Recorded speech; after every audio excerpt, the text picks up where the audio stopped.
देखिए, आज का जो वीडियो है, जिसका कब्जा नहीं है वो जमीन का मालिक नहीं है। सुप्रीम कोर्ट का जमीन कब्जा कानून को लेकर के बहुत बड़ा अपडेट है। बहुत सारे लोगों को इसके बारे में जानकारी नहीं है। नमस्कार साथियों, मेरा नाम विजय वर्मा है। आप देख रहे हो टेक्निकल वाले हौसला। देखिए, सुप्रीम कोर्ट के जमीन कब्जा कानून को लेकर के, एडवर्स पोजीशन को लेकर के जो है यहाँ पे बहुत बड़ा अपडेट है, जिसको हम आपको बताने वाले हैं। और देखिए, यहाँ पर सिर्फ कब्जा ही मालिकाना हक नहीं दिलाता है, इस बात को आप लोग समझे। और देखिए, आपके सारे जवाब हम इस वीडियो में आपको देने वाले हैं साथियों, बने रहना। क्योंकि यदि कोई व्यक्ति 12 साल या उससे अधिक समय तक किसी के निजी या अचल संपत्ति या खुले तौर पर निरंतर या बिना रुकावट के यानी कि संपत्ति के असली मालिक के विरोध में वो कब्जा रखता है या कर लेता है, और असली मालिक उसके अवधि के दौरान उसे हटाने के लिए कोई कानूनी कार्रवाई नहीं करता है, इस बात को समझे। आपके जमीन के ऊपर अगर कब्जा है और आप अगर कानूनी कार्रवाई नहीं कर रहे हैं, तो कब्जा करने वाला व्यक्ति उस संपत्ति पर कानूनी रूप से मालिकाना हक का दावा कर सकता है। समझ पा रहे हो? आपके जमीन पर कोई कब्जा कर रहा है तो उस पर आपको हक दावा करना है। और देखिए, यह कानून लिमिटेशन एक्ट 1963 के अनुच्छेद में जो है ये बात कही गई है। समझ रहे हो? तो बहुत सारे लोगों को पता नहीं है कानून के बारे में, ये जानना बहुत जरूरी है। और देखिए, ये जो कर रहे हैं प्रतिकूल कब्जा का है, मतलब एडवर्स पोजीशन को लेकर के है साथियों। समझ पा रहे हो? अब देखिए यहां पे क्या है, यहां पे समझिएगा 65 के तहत ये आता है। समझ रहे हो? और मालिकाना हक का महत्व क्या है वो समझिए। आप देखिए यहां पे एक एक चीज, यहां पे जो अपडेट है, हाल के कुछ फैसलों में सुप्रीम कोर्ट ने यह भी स्पष्ट किया है, सिर्फ कब्जा मालिकाना हक नहीं बन जाता। संपत्ति के दस्तावेज जो कागजात हैं बहुत मायने रखते हैं, और कब्जाधारी को संपत्ति पर मालिकाना हक साबित करने के लिए यह दिखाना होगा कि उसका कब्जा प्रतिकूल रहा है और वह 12 साल से अधिक समय से यहां ऐसा है और असली मालिक ने कोई कार्रवाई नहीं की है। समझ पा रहे हो? यह है। और देखिए यहां पे कब्जा को लेकर के, यदि किसी की मतलब कोई संपत्ति पर अस्थायी रूप से जो है वो मालिक की अनुमति से, समझ रहे हो, यहां रहने दिया गया हो, है ना, या वह व्यक्ति 12 साल के बाद भी संपत्ति का मालिक नहीं बन सकता है। समझ पा रहे हो? क्यों? क्योंकि सरकारी संपत्ति, देखिए सरकारी अचल संपत्ति को बारे में समझ लीजिए। बहुत सारे लोग इसमें भी मन में भ्रम फैला लिए हैं। अब देखो, सरकारी अचल संपत्ति के मामले में प्रतिकूल कब्जा का दावा वैध नहीं होता है। समझ पा रहे हो? पहले यह अधिक, मतलब कि अधिक से अधिक कितना था, 30 वर्ष का था, ठीक है। लेकिन सुप्रीम कोर्ट ने कई फैसलों में यह साफ किया है कि सरकारी जमीन जो है ना, उस पर जो है 30 वर्ष से ज्यादा होगा तो जाके कुछ हो सकता है, पर निजी कब्जे की अनुमति नहीं दी जा सकती है। समझ पा रहे हो? अब असली मालिक के लिए क्या है सलाह, वो समझिए।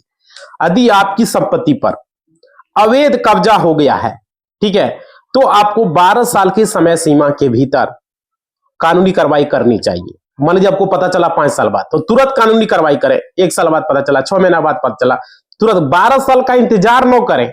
अगर 12 साल हो गया भाई, तो वो प्रतिकूल कब्जा का हक या दावा कर सकता है, अन्यथा आपकी संपत्ति हाथ से निकल सकती है।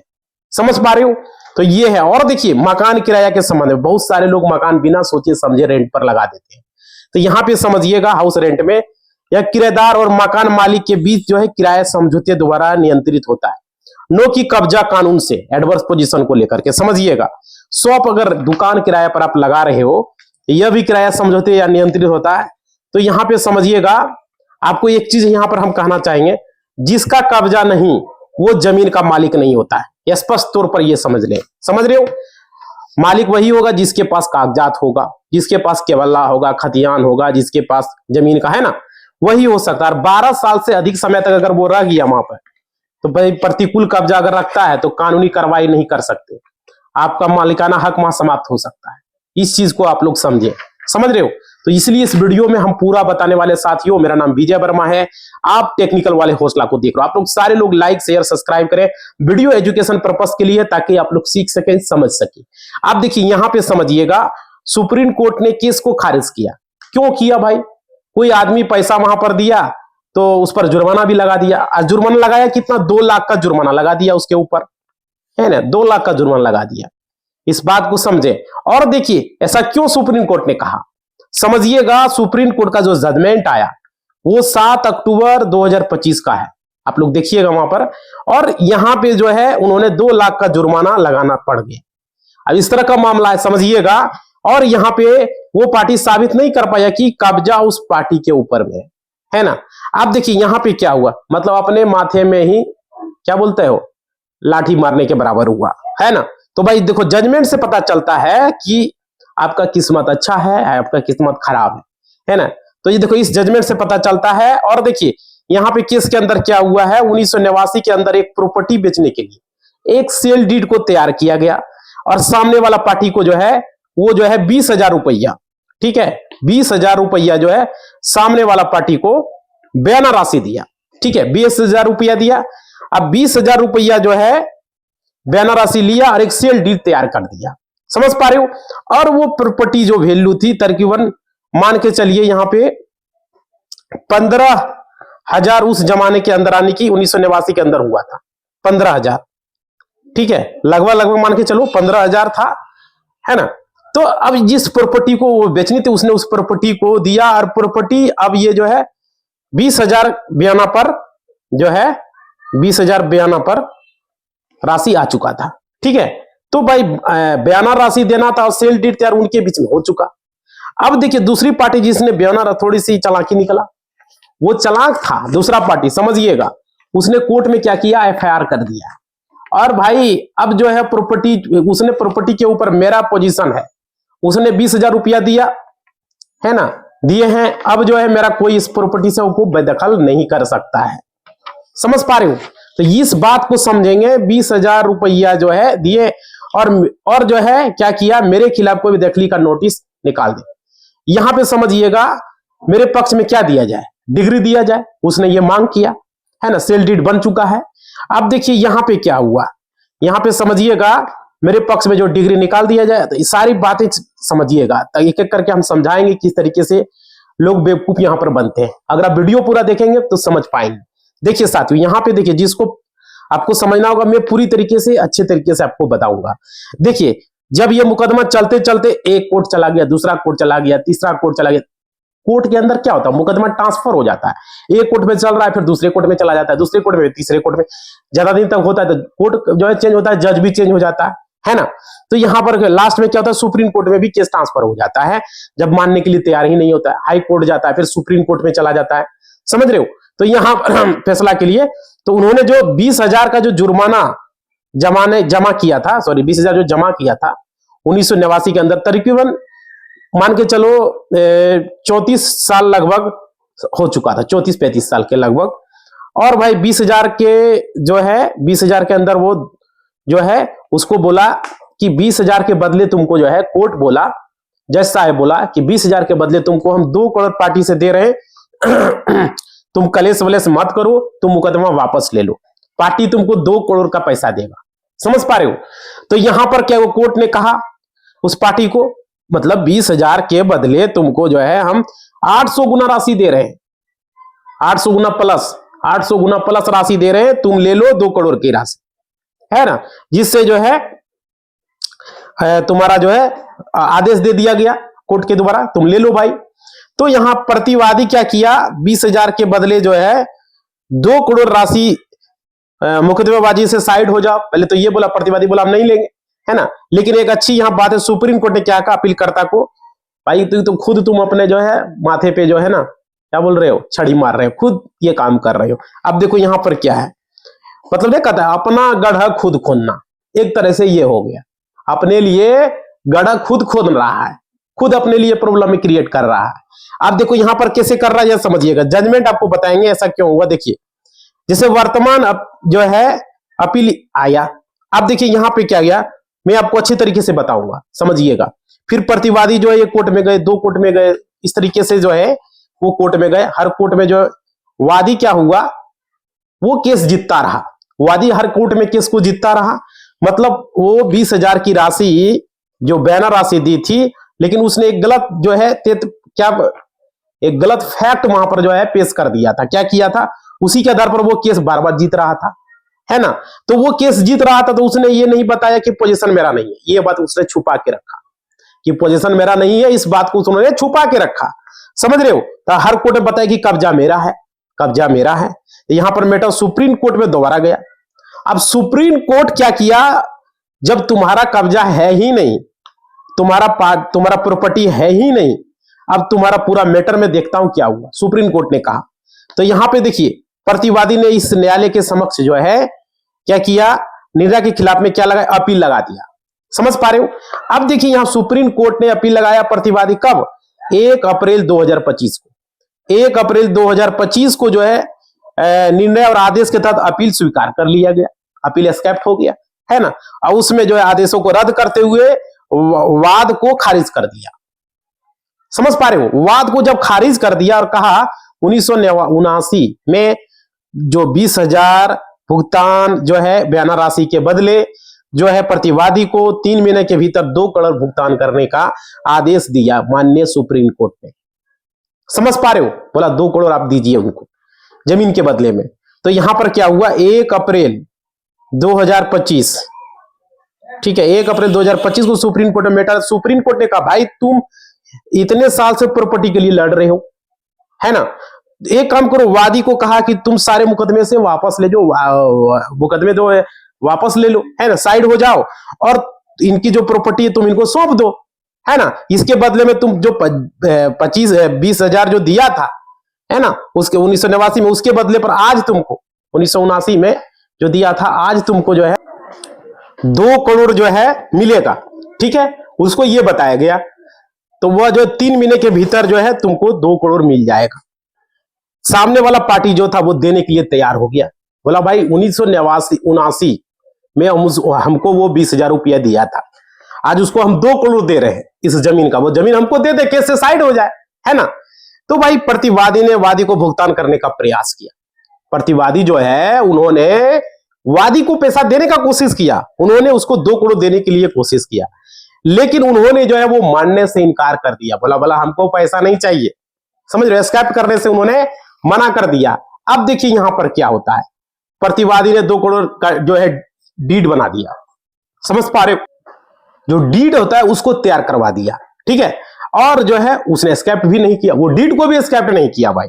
तो न्यायालय ने वादी को राशि स्वीकार करने का, सौंपने का निर्देश दिया माननीय कोर्ट ने, है ना। तो उसके बाद क्या हुआ भाई, 2 करोड़ अब ले लो, तो भाई 2 करोड़ इसका प्रॉपर्टी का कब्जा है, इसको करो साइड, इस मुकदमे से साइड हो जाओ। अब 34-35 साल हो चुका है ना, 2 करोड़ एक्सेप्ट नहीं किया, बोला यह प्रॉपर्टी मैं ही लूंगा। समझ पा रहे हो, वो मानने से इनकार कर दिया, और मेरे को 20,000 के बदले 2 करोड़ नहीं चाहिए। समझ पा रहे हो, 20,000 के बदले 2 करोड़ नहीं चाहिए, हमें इस प्रॉपर्टी को चाहिए। समझ पा रहे हो। न्यायालय ने तारीख वादी के नाम पर जो है 2 करोड़ का जमा किया, अब उसको वापस कर दिया। जो पार्टी ने 2 करोड़ का डीड बनवाया था कोर्ट के थ्रू, क्या किया, भाई साहब ने 2 करोड़ नहीं लिया, तो तुम अपना 2 करोड़ भाई नहीं लिया, तो क्या किया जाए। समझ रहे हो। अब देखिए यहां पे क्या होता है, उसको तो 2 करोड़ मिल भी रहा था भाई, जबकि संपत्ति उसका है नहीं, कब्जा भी नहीं है। समझ रहे हो। अब देखिए न्यायालय ने क्या किया, यहां पर न्यायालय ने सावधि जमा की और वारंट जारी करने का निर्देश दिया। ठीक है, जो कि इस तारीख को लेकर के तारीख मामले को अगली बार लिया जाएगा, यहां पर यह बताया गया।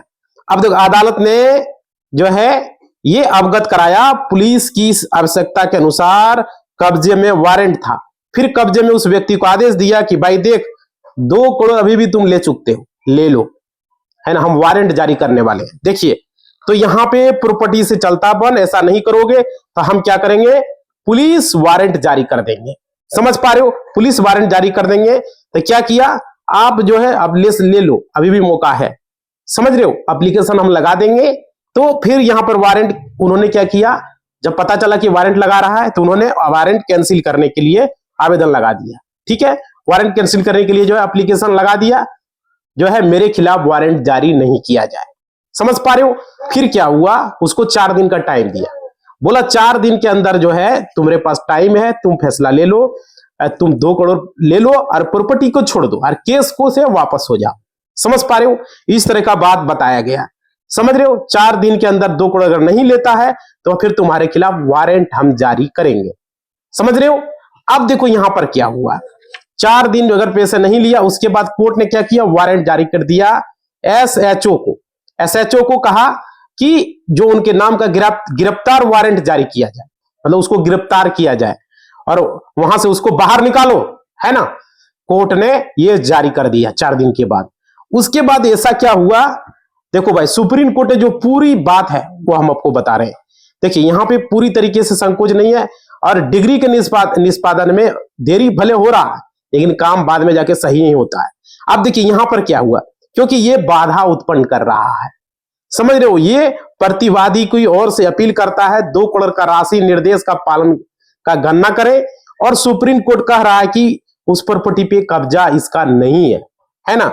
और 20,000 इसका जो है बयाना इनका हुआ था, 20,000 के बदले आज 34 से 35 साल हो चुका है, आज इसको हम 2 करोड़ दिलवा रहे हैं, है ना। प्रॉपर्टी छोड़ दे और मुकदमे से तुम वापस हो जाओ, है ना, लेकिन ये प्रॉपर्टी देने के लिए तैयार नहीं है ना। तो भाई 2 करोड़ क्यों नहीं ले रहा है, दिक्कत क्या है, तुमको क्या प्रॉब्लम है ना। मामला फिर सुप्रीम कोर्ट ने बताया भाई ये जो है ब्याज राशि उससे ज्यादा हम जो है तेरे को दिलवाएंगे, चिंता मत करो। अगर ये नहीं मान रहा है ना अब इसका समाधान करते हैं। अब देखिए यहां पर क्या हुआ, दिनांक 1 अप्रैल 2025 को आदेश जारी हुआ, सुप्रीम कोर्ट ने 2 करोड़ देने का भारी भरकम राशि जो प्रदान किया। जबकि यहां पर फिर क्या हुआ, 1 अप्रैल 2025 के बाद 2 करोड़ उसको मिलना था जो कि वो नहीं लिया, है ना। उसके बाद क्या हुआ, सुप्रीम कोर्ट ने कहा तेरा कब्जा तो है नहीं भाई, है ना। तो लेकिन 2 करोड़ इसलिए दे रहे थे क्योंकि सोच रहे थे कब्जा तेरा है नहीं, तू 2 करोड़ लेके कब्जा छोड़ देगा, है ना, जबरदस्ती तुम कर रहा है ना। तो यहां पर जो है फिर क्या हुआ, फिर यहां पर प्रतिवादी को इस न्यायालय से क्यों घिसट रहे हो, उसका कोई कब्जा है ही नहीं तुम्हारा। तो फिर देखो तब सिर्फ एक सेल डीड के वो लेकर के तुम सुप्रीम कोर्ट में आ चुका है, यहां पर हेर फेर करके इधर उधर करके 9-17 करके, और 2 करोड़ भी पैसा तुम नहीं ले रहा है। तो बड़ा जो है तुम क्या बोलते हो, बड़ा माफिया है तुम, है ना। तो भाई देखो जमीन माफिया, भू माफिया जिसको कहते हो, तो देखो अपीलकर्ता के पास जो है यहां पर कब्जा बनाए रखने का अधिकार नहीं है, उसके पास कोई कब्जा है ही नहीं। पहली बात तो यह है, वो जबरदस्ती ऐसा कर रहा है। तो देखो यहां पे फिर क्या हुआ, कब्जे के आधार पर उसका 15 जून 1990 को खारिज किया गया था और उसके बाद कोर्ट ने उसका बाद 1990 में भी खारिज किया था। उसके बाद कब्जा नहीं था उसका, समझ रहे हो। और देखिए सिविल अपील सुनवाई में यह नहीं बताया गया था। अब देखो अपीलकर्ता कब्जा जारी करके उसके बाद देखिए प्रतिवादी द्वारा अपील न केवल बयाना राशि के बदले 2 करोड़ जो है भुगतान किया गया, बल्कि प्रतिवादी को कब्जा सौंपना जो है आवश्यक होगा, है ना। तो भाई यहां पर ये था। और देखिए 2 करोड़ के ऊपर वाला लाइन तो आपको पता ही है, सुप्रीम कोर्ट ने फिर अब जो है बढ़िया इलाज कर देगा उसका। जैसे देखो सुप्रीम कोर्ट ने कहा कि जो हाई कोर्ट ने पुलिस सहायता से कब्जे का वारंट जारी किया वो बिल्कुल सही था, है ना, और इसको हटाओ और इस केस से उपयुक्त सभी कारणों से अपील लागत के साथ खारिज करो।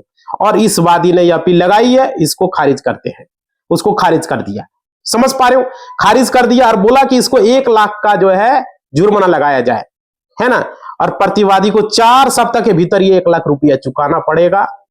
समझ रहे हो, 1 लाख 2 लाख 2 लाख का बोला कि चुकाना पड़ेगा, और जिसने 20,000 का बयाना दिया था अब वो उसको 2 लाख रुपया का प्रतिवादी को देगा।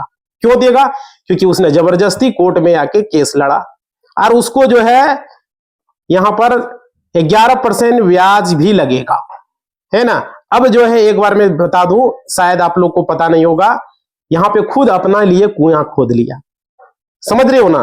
तो भाई 1 अप्रैल 2025 को उसको 2 करोड़ रुपया मिल रहा था, अब उल्टे उसको जो है अब 34 से 35 साल हो चुका है, अब उल्टे उसको 1 लाख रुपया जो है उसको देना पड़ेगा, प्लस जमीन भी 2 लाख रुपया देना पड़ेगा और प्लस जमीन भी देना पड़ेगा। मतलब कि एक तरीके से अपने लिए गढ़ा खुद तैयार किया, समझ रहे हो।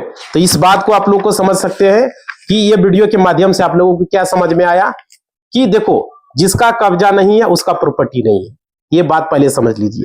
ऐसा इसलिए कहा जाए कि सुप्रीम कोर्ट का जजमेंट है, उसका प्रॉपर्टी अपना मालिकाना हक है, या अपना पोजीशन दिखाना है, उसको पोजीशन दिखाना पड़ता है। समझ रहे हो, कब्जा दिखाना पड़ेगा कि मेरा कब्जा है।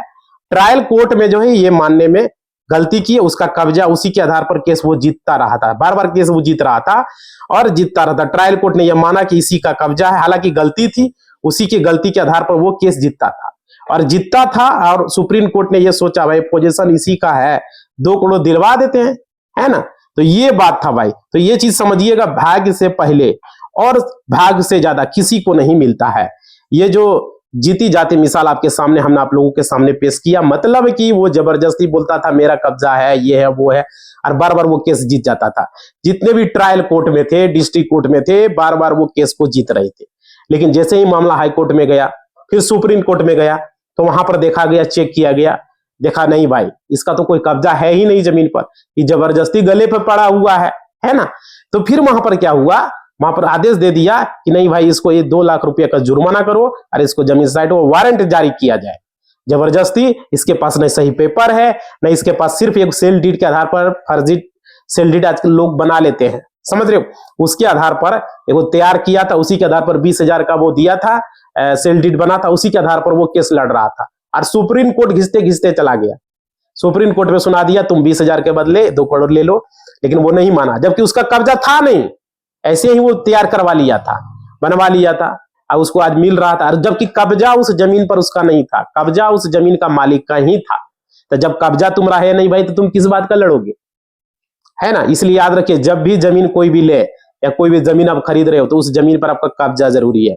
किसी से जमीन ले, कब्जा आपका है या नहीं है ये जरूर पता कर ले, तभी जमीन ले। और आपका जमीन है उस पर जरूर कब्जा रखें, नहीं तो कोई अगर लगातार 12 साल तक कब्जा कर लिया तो बाद में फिर आप केस लड़ते लड़ते थक जाओगे। ये बहुत सारे लोगों को पता नहीं, इसे जमीन से रिलेटेड हम वीडियो आप लोगों के लिए बनाते हैं, समझ पा रहे हो। इसी बात के साथ इस वीडियो को हम समाप्त कर रहे हैं। आप लोग सारे लोग लाइक करेंगे, शेयर करेंगे, सब्सक्राइब करेंगे, हमें अच्छा लगता है, मोटिवेशनल लगता है जब आप लोग लाइक शेयर सब्सक्राइब करते हैं। इसी बात के साथ इस वीडियो को हम समाप्त कर रहे हैं। जय हिंद, जय भारत। लाइक शेयर सब्सक्राइब धड़ाधड़ कर दो भाई, जितने भी लोग जुड़े हो, ठीक है। हमें मोटिवेशन मिलता है, हमें अच्छा लगता है, ठीक है। धन्यवाद।